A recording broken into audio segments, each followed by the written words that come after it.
Как же определить двигатель Twin серии B, то есть с балансирами, или это просто Twin без балансиров?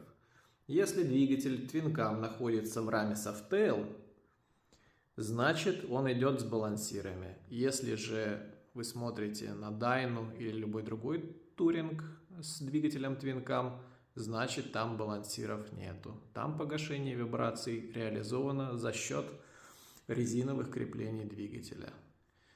В софтейлах же двигатель вкручен намертво болтами в раму.